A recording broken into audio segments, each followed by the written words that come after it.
Hello everyone, welcome है आप सभी का आज के इस नए वीडियो में। आज हम लोग बात करने वाले हैं झारखंड बोर्ड क्लास 10 वालों के लिए हिंदी के ऐसे मोस्ट इंपोर्टेंट क्वेश्चन जो आप लोगों के एग्जाम के लिए काफ़ी हेल्पफुल होने वाला है, आप लोगों को एग्जाम में जो है पूछे जाने वाले हैं। ठीक है, तो वीडियो में शुरू से अंत तक बने रहना है और अच्छे से सारे प्रश्नों को जो है देखना है और जो है ध्यान से आपको पढ़ना है। ठीक है, तो चलिए बिना किसी देरी किए हुए शुरू करते हैं। प्रश्न पहले जो है आप लोगों को यह देख लेना है कि आपका प्रश्न जो है स्टार्ट यहाँ से होता है, यानी शुरू यहाँ से होता है, क्योंकि जो है आपका निम्नलिखित गद्यांश को पढ़कर ही उसका जो है उत्तर देना है। तो पहले गद्यांश को अच्छे से देख लेना। आपको गद्यांश में दिया हुआ है, मनुष्य जन्म से ही अहंकार का इतना विशाल बोझ लेकर आता है कि उसकी दृष्टि सदैव दूसरे की बुराई पर ही टिकती है। आत्मनिरीक्षण को भुलाकर साधारण मानव तो निंदा में ही अपना जीवन बिताना चाहता है। इसके मूल में उसकी ईर्ष्या की दाहक में दृष्टि प्रवृत्ति कार्यशील रहती है। ठीक है, दूसरे की सहज उन्नति को मनुष्य अपनी ईर्ष्या के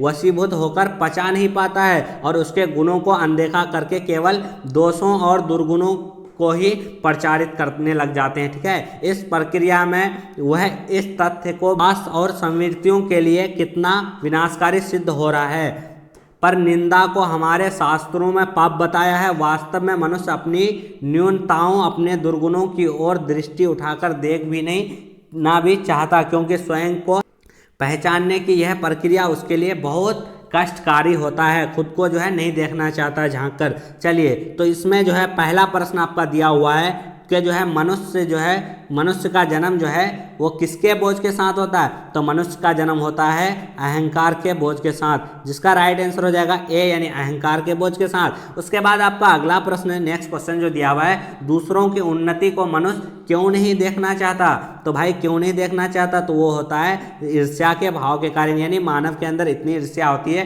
कि दूसरे की जो है उन्नति नहीं देखना चाहता है, जिसका राइट आंसर हो जाएगा आपका डी, यानी ईर्ष्या के भाव के कारण। चलिए नेक्स्ट क्वेश्चन जो आपका अगला प्रश्न दिया हुआ है, प्रश्न संख्या 3 में, किसे भुलाकर मनुष्य निंदा में ही अपना जीवन बिताता है, किसे भुलाकर मनुष्य अब निंदा में ही अपना जीवन बिताता है, जिसका राइट आंसर हो जाएगा आपका बी, यानी आत्मनिरीक्षण। अपने अंदर झांकने की ताकत नहीं रखता है, लेकिन निंदा में ही अपना जीवन बिताता है। उसके बाद अगला प्रश्न आपका दिया हुआ है, उन्नति का विलोम शब्द क्या होगा, तो उन्नति का विलोम शब्द क्या होगा, जिसका राइट आंसर हो जाएगा आपका ए, यानी अवनति। ठीक है, जिसका राइट आंसर हो जाएगा ए, यानी अवनति। चलिए उसके बाद आपका नेक्स्ट जो दिया हुआ है, तो ये आपका फिर उसी प्रकार का प्रश्न है, लेकिन यह कावांश को ध्यानपूर्वक पढ़कर जो है पूछे गए प्रश्नों का उत्तर देना है। तो देखिए क्या है कावांश में, क्या कहता है, मैं नहीं चाहता चिर सुख में, नहीं चाहता चिर दुख में। ठीक है, सुख दुख की खेल मिचौनी खेले जीवन अपना सुख, सुख दुख के मधुर मिलन से यह जीवन हो परिपूर्ण, फिर धन में ओझल हो शशि, फिर शशि में ओझल हो धन। तो देखिए इस पदांश को जो है शीर्षक क्या हो सकता है, तो देखिए भाई सुख दुख की बात हो रही है, तो इसका आंसर हो जाएगा सुख दुख जो है इस गद्यांश का शीर्षक हो सकता है। ठीक है, चलिए उसका नेक्स्ट प्रश्न आपका दिया हुआ है, नेक्स्ट क्वेश्चन जो है आपका, सुख दुख के मधुर मिलन से यह जीवन क्या हो जाता है, तो यह जीवन क्या हो जाता है, परिपूर्ण हो जाता है। ठीक है, उसका नेक्स्ट क्वेश्चन जो आपका दिया हुआ है, धन में क्या ओझल हो सकता है, धन में क्या ओझल हो सकता है, तो जिसका राइट आंसर हो जाएगा आपका कि धन में जो है शशि ओझल हो जाता है। जिसमें दिया हुआ है चीर का क्या अर्थ होता है, तो चीर का अर्थ होता है वस्त्र, वस्त्र, यानी जिसका राइट आंसर हो जाएगा ए। चलिए अगले प्रश्न की ओर चलते हैं, जिसमें दिया हुआ है, जिस वाक्य में क्रिया के साथ कर्म भी होता है उस वाक्य को जो है कौन सी क्रिया कहते हैं, तो जिसका राइट आंसर हो जाएगा, अगर वाक्य में क्रिया के साथ कर्म भी हो तो उसका राइट आंसर हो जाएगा आपका सकर्मक क्रिया। ठीक है, जिस क्रिया के साथ कर्म नहीं हो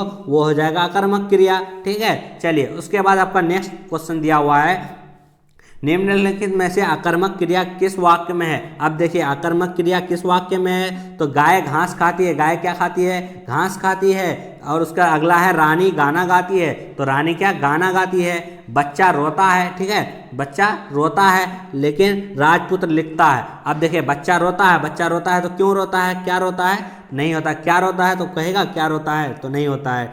ठीक है, तो इस तरह से आपका राइट आंसर हो जाएगा सी, यानी बच्चा रोता है एक आकर्मक क्रिया है। चलिए अगले प्रश्न की ओर चलते हैं, जिसमें दिया हुआ है चिड़िया आसमान में उड़ती है, इस वाक्य में कौन सी क्रिया है? चिड़िया आसमान में उड़ती है, तो ये हो जाएगा आपका आकर्मक क्रिया है। ठीक है, चलिए अगले प्रश्न की ओर चलते हैं, जिसमें दिया हुआ है रमेश रांची में रहता है। रमेश रांची में रहता है, इस वाक्य में क्रियापद कौन सा है? क्रियापद कौन सा है? जिसका राइट आंसर हो जाएगा आपका सी, यानी रहता है। रहना ही तो क्रिया होगा। ठीक है, चलिए उसके बाद नेक्स्ट क्वेश्चन आपका दिया हुआ है, जिस वाच्य में कर्ता के कार्य को प्रधानता दी जाए वो कौन सा वाच्य होगा?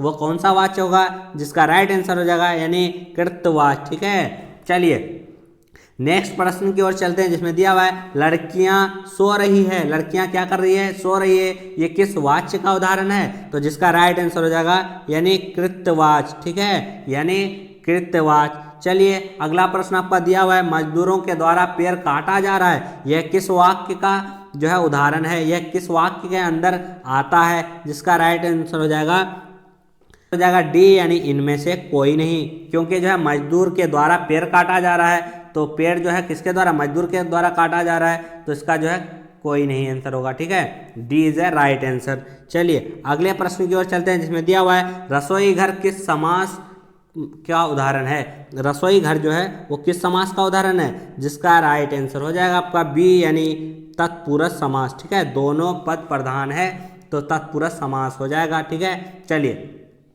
नेक्स्ट प्रश्न आपका दिया, जिस समास का पूर्व एवं उत्तर पद प्रधान नहीं हो, पूर्व और उत्तर पद प्रधान नहीं हो लेकिन तीसरा पद आकर प्रधान हो जाता है, उसका क्या कहते हैं? उसका राइट आंसर क्या होगा? जिसका राइट आंसर होगा बहुव्रीहि समास कहते हैं। ठीक है, चलिए नेक्स्ट प्रश्न आपका दिया हुआ है, उत्तर का एक अर्थ उत्तर दिशा है और इसका दूसरा अर्थ निम्न में से कौन होगा? जिसका राइट आंसर हो जाएगा जवाब, यानी जो है कोई उत्तर देता है तो उसको जवाब देता है। चलिए नेक्स्ट प्रश्न दिया हुआ है, सभ्यता डैश संस्कृति जो है एक दूसरे के पूरक है, बीच में कौन हो जाएगा आपका?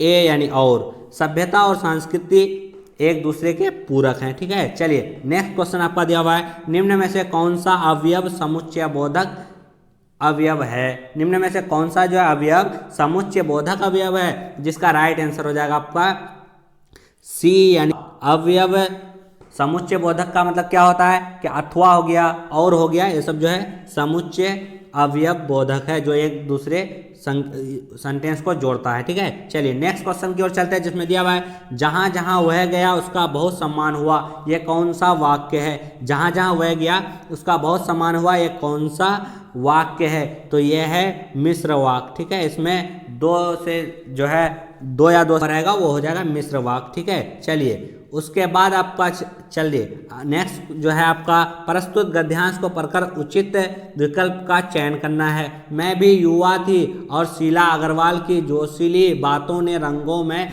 बहते खून के भाव में बदल दिया। स्थिति यह हुई कि एक बवंडर शहर में मचा हुआ था और एक घर में। तो इसका देखिए आप यहाँ से आप फिर प्रश्न आ रहा है, किसकी जोशीली बातों ने लेखिका के रंगों में बहते हुए खून के भावों में बदल दिया? तो जिसका राइट आंसर हो जाएगा शीला अग्रवाल। ठीक है, B is a right answer. उसके बाद चलिए नेक्स्ट क्वेश्चन आपका दिया हुआ है, इस गद्यांश में लेखिका का कौन सा व्यक्तित्व सामने आया? लेखिका का कौन सा व्यक्तित्व सामने आया? जिसका राइट आंसर हो जाएगा आपका डी, यानी स्वतंत्रता सेनानी का। ठीक है, चलिए नेक्स्ट क्वेश्चन जो आपको दिया है, काशी सांस्कृतिक की पाठशाला में शास्त्रों में आनंद कानन के नाम से प्रतिष्ठित काशी में कलाधार हनुमान व नृत्य विश्वनाथ हैं। ठीक है, तो देखिए अब उसके बाद प्रश्न आपका है, शास्त्रों में काशी जो है किस नाम से जाना जाता है? तो काशी जाना जाता है, D is a right answer हो जाएगा, यानी आनंद कानन के नाम से। काशी किसकी पाठशाला है भाई? काशी किसकी पाठशाला है? तो जिसका राइट आंसर हो जाएगा संस्कृति की पाठशाला है। चलिए नेक्स्ट क्वेश्चन आपका दिया है, काव्यांश से है, हरि है राजनीति पढ़ी आए, समूझी बात कहत मधुकर के समाचार सब पाए, इस अति चतुर हुए पहले ही अब गुरु ग्रंथ पढ़ाए, बड़ी बुद्धि पानी जो उनकी जोग संदेश पढ़ाए। बताइए उसके बाद आपका जो है प्रश्न दिया हुआ है, प्रस्तुत पद में कौन सा राजनीति पढ़ आए?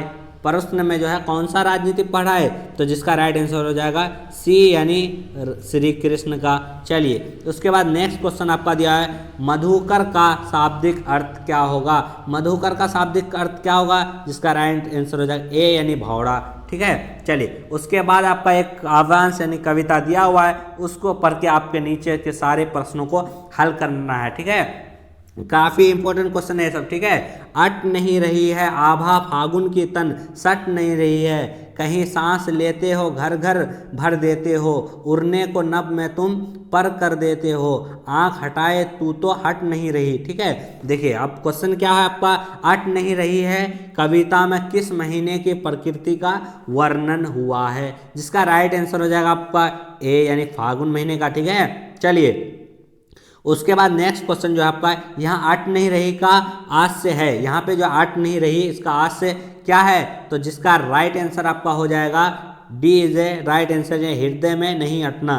ठीक है, हृदय में नहीं अटना, D is a right answer. चलिए नेक्स्ट जो आपका दिया हुआ है गोपियों को वज्र में योग का संदेश देने आए थे, गोपियों को जो है योग में संदेश देने आए थे, जिसका राइट आंसर हो जाएगा आपका ए यानी उद्धव। कौन देने आए थे भाई, तो उद्धव देने आए थे। चलिए परशुराम का स्वभाव कैसा था, परशुराम का जो है स्वभाव कैसा था, जिसका राइट आंसर हो जाएगा सी यानी क्रोधी। ठीक है, चलिए नेक्स्ट क्वेश्चन की ओर चलते हैं, जिसमें दिया हुआ है किसे छूने से शेफालिका के फूल झरने लगे, किससे छूने से शेफालिका के फूल झरने लगे, जिसका राइट आंसर हो जाएगा आपका बी यानी दंडुरित मुस्कान से, दंडुरित मुस्कान से जो है शेफालिका फूल छूने झरने लगे थे। ठीक है, चलिए उसके बाद जो है आपका नेक्स्ट क्वेश्चन दिया हुआ है नागा अर्जुन ने फसल के लिए किन आवश्यकता तत्वों की चर्चा की है, किन आवश्यकता चर्चों की जो है आवश्यकता तत्वों की चर्चा की है। चलिए नेक्स्ट क्वेश्चन आपका दिया नागा अर्जुन ने फसल के लिए किन आवश्यक तत्वों की चर्चा की है, किन आवश्यक तत्वों की चर्चा की है, नदियों पानी की या मिट्टी के गुणधर्म और सूर्य की किरणों की या किसानों की मेहनत, जिसका राइट आंसर हो जाएगा पर डी यानी उपर्युक्त सभी। ठीक है, चलिए अगले प्रश्न की ओर चलते हैं, जिसमें दिया हुआ है चांदनी रात को देखकर कवि को किसकी याद आती है, चांदनी रात को देखकर कवि को किसकी याद आती है, जिसका राइट आंसर हो जाएगा ए यानी जो है प्रेमिका के केसों में गुथे हुए फूल। ठीक है, प्रेमिका के केसों में गुथे हुए फूल। चलिए अगला प्रश्न आपका दिया हुआ है अखबारों में क्या खबर छपी है, अखबारों में क्या खबर छपी, जिसका राइट आंसर हो जाएगा आपका सी यानी जो है नाक का मसला हल हो गया। ठीक है, नाक का मसला हल हो गया। चलिए नेक्स्ट क्वेश्चन आपका दिया है भोलानाथ अपनी माँ को क्या कहकर संबोधित करते थे, मैया या माता या माँ या माँ जी। ठीक है, तो ये आपको अपने कमेंट बॉक्स में बताना है कि भोलानाथ जो अपनी माँ को क्या कहकर संबोधित करते थे। ये मैं आप लोगों के लिए होमवर्क छोड़ रहा हूँ। ठीक है, कमेंट करना है। चलिए उसके बाद आपका दिया हुआ कटाव को हिंदुस्तान का क्या कहा जाता है, जिसका राइट आंसर हो जाएगा आपका सी यानी स्विट्जरलैंड। ठीक है, सी यानी स्विट्जरलैंड। उसके बाद नेक्स्ट क्वेश्चन आपका दिया हुआ है कि जो है नेताजी की मूर्ति पर चश्मा कौन बदलता था, नेताजी की मूर्ति पर चश्मा कौन बदलता था, जिसका राइट आंसर हो जाएगा आपका ए यानी कैप्टन। ठीक है, चलिए नेक्स्ट क्वेश्चन की ओर चलते हैं, जिसमें दिया हुआ है बाल गोविंद भगत कैसे कद के थे, बाल गोविंद भगत जो है कैसे कद के थे, तो वो थे मंझोले कद के, जिसका राइट आंसर हो जाएगा आपका बी। ठीक है, नेक्स्ट क्वेश्चन की ओर चलते हैं, जिसमें दिया हुआ है फादर कामिल बुल्के कहाँ के रहने वाले थे, तो फादर कामिल बुल्के जो थे वो थे बेल्जियम के रहने वाले। ठीक है, D is a right answer हो जाएगा। चलिए इस तरह से आप लोगों का जो काफ़ी इंपॉर्टेंट क्वेश्चन था उसको हम लोगों ने सॉल्व कर दिया है। ठीक है, और इसी तरह से वीडियो अगर आप लोग सब्जेक्टिव का भी चाहते हैं किसी भी सब्जेक्ट का तो कमेंट में बता सकते हैं। ठीक है, और जो है इस तरह से वीडियो में शुरू से अंत तक बने रहने के लिए बहुत बहुत धन्यवाद।